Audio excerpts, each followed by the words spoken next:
Hi everyone, my name is Nguyen, and today I'm going to present an article that I wrote together with Dr. Amir, Hossein, GHAPANCHI and Dr. Afrooz, PURARJOMANDLANGRUDI.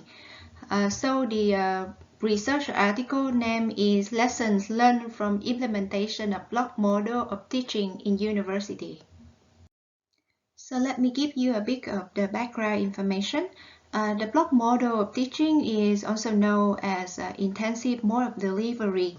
It has a very compressed format with more instructional method, so it can have to increase the level of productivity in student learning.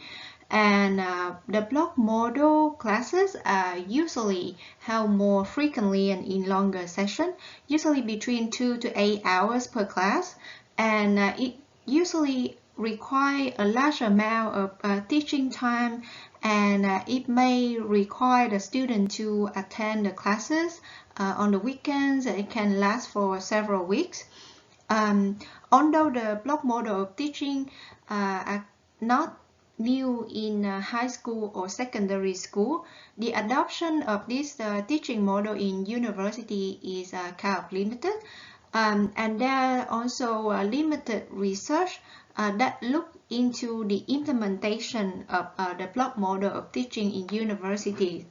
So therefore, we decided to conduct this research, and our research question is what lesson we can learn from implementation of a block model of teaching in universities. So now I'll just quickly go through the literature review for our research. There are limited implementation at university. Some researchers believe that when the block model of teaching is well organized, it can help to boost the student level of productivity and speed up their rate of learning. Some research show not much difference between the block model of teaching and the traditional teaching method. And they also believe that there's little or no risk for university to implement block model of teaching. There's some concern regarding how the previous study were conducted. The concern were mainly about the sample selection, the course duration, how the course was designed, whether it's comparable. And university should consider the risk that students may be cramming rather than learning. There's some students express their concern with the time commitment and the value of money they gain from the block units. Some other researchers believe that the block model of teaching may have a better effect on the subjects that require a lot of skill acquisition rather than conceptual learning. However, some others believe that it can be just effective on the subject that require both. Some researchers believe that the block model of teaching can bring positive impacts on the academic performance of poorer performing students, and some others believe that it can enhance the level of satisfaction and engagement because now students can spend more time with their teachers and the other students. Regarding our research methodology, we choose interpretivism research paradigm. We also choose qualitative research approach, and we collected secondary data and performed secondary data analysis.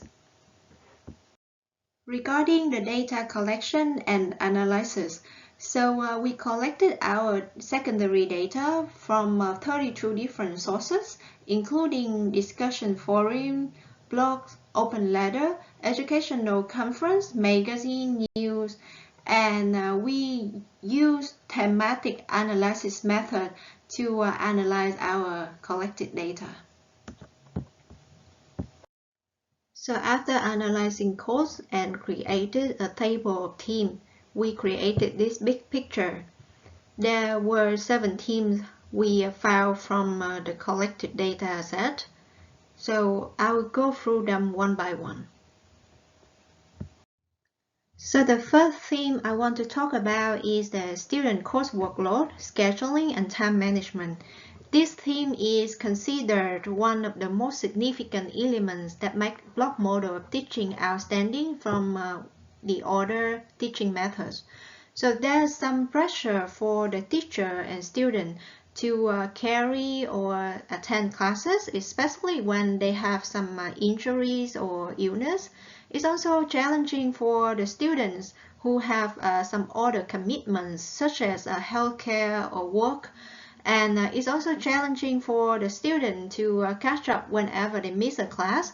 Therefore, universities are encouraged to design the course workload and schedule carefully so that they can avoid staff and students feeling burnt out. The second theme is learning platform. From our research, it showed that universities that implement block model of teaching projects successfully usually have an effective learning platform. So the platform should be customized to enhance the student learning experience for each of the block unit. And it also allows them to have access to a wide range of learning resources and whenever they need support. So the next theme I want to talk about is academic performance. Our research showed that student pass rates and grades has increased significantly, especially on students who are from lower socio-economic status, ethnic minority group, and overseas students. It's probably because they can spend more time with their teachers and students, and they can get their questions answered in class. And the next one is student engagement. So as I mentioned earlier, a student can spend more time with their teachers and fellow students. They can actually build a good relationship with their teachers or the students, and even some industry experts who are usually invited to university as guest speakers. So the next theme I want to talk about is the knowledge memory retention. This theme is about the impacts of block model of teaching projects on students' ability to concentrate and memorizing the lesson in the long term. So we found that students tend to perform better in exam since they have less time to forget the lesson they already learned.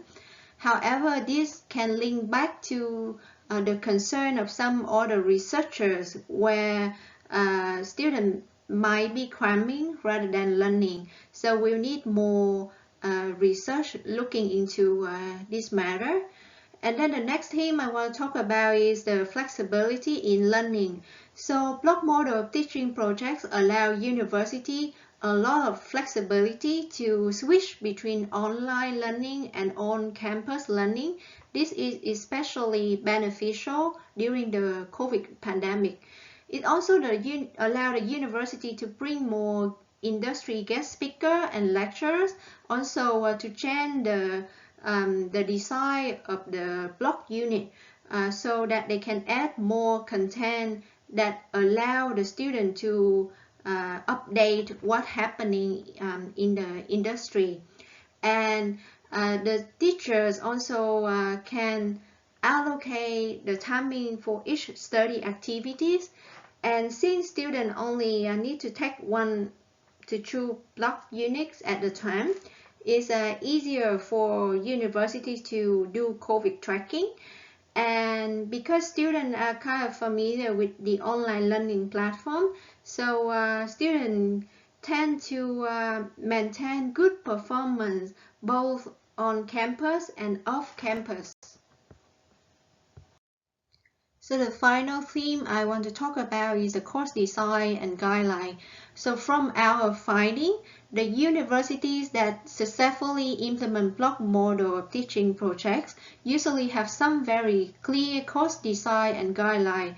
They usually set some foundation regarding whether a unit should be taught in block or in a traditional way, how teaching staff can plan the block unit, the amount of time students should spend for self-learning, the amount of time teachers should be teaching, and whether they need to set aside some time for problem-based learning session. So the success of block model of teaching projects at universities can be enhanced when the teaching staff plan and structure the block unit well, so they can ensure student learning development progress. Finally, I would like to talk about our discussion of findings. So the information from our research can benefit many groups of people. It can benefit universities in a way that they can use the information for their own practices. It can also provide some useful information to the universities that are interested in the block model of teaching projects during the COVID pandemic, because they know that the block model of teaching can provide them great flexibility to move students online and offline. For universities that already implement the block model of teaching projects, they can use the information from our research to look into the factors that can enhance the success of their projects, such as whether they have a good guideline, whether they know how to plan the block unit well enough, and the need to have high quality staff, the need to look at ways to prevent students and staff from being burned out, the need to look at the connection between block units, and the need to have an effective platform. Students can also benefit from our research because they can consider whether block model of teaching is suitable for their learning.